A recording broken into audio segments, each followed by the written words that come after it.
Before we get, what are your thoughts on Odell Beckham Jr.'s new smile? $1.8 million with 13 carats worth of diamonds in his grill. Can we pop it up? I don't think I've seen it. Yeah, I asked him. He said he calls it a smile on the rocks. Ooh. Nice. So they stay in all. He can't take it out, right? So they're in there.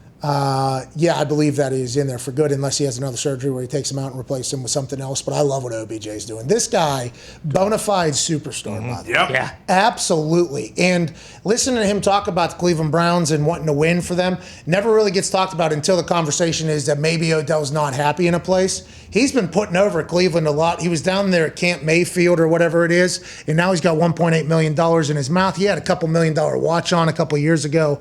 Absolute stud. I hope he's healthy this year because that offense that got rolling towards the end of the season could be even more explosive if OBJ and his $2 million smile get going. Do you know he has the most Instagram followers on anyone in the NFL?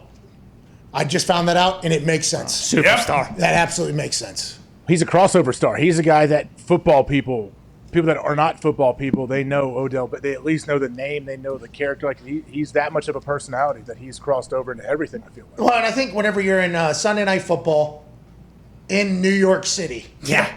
Sorry, the shadows of New York City. Yeah. There it is. And you make the best catch in history, and then all your training videos start coming out, and it's just like, oh, that's just a run-of-the-mill standard catch for this guy, and then his personality, and it's just, yeah, he's an absolute superstar. There's a lot of people that probably don't like him, I guess, and those people will never like probably a large portion of humans who have a good personality and stuff like that. But if he's everybody's talking about, oh, he wants out. That's normally the conversation.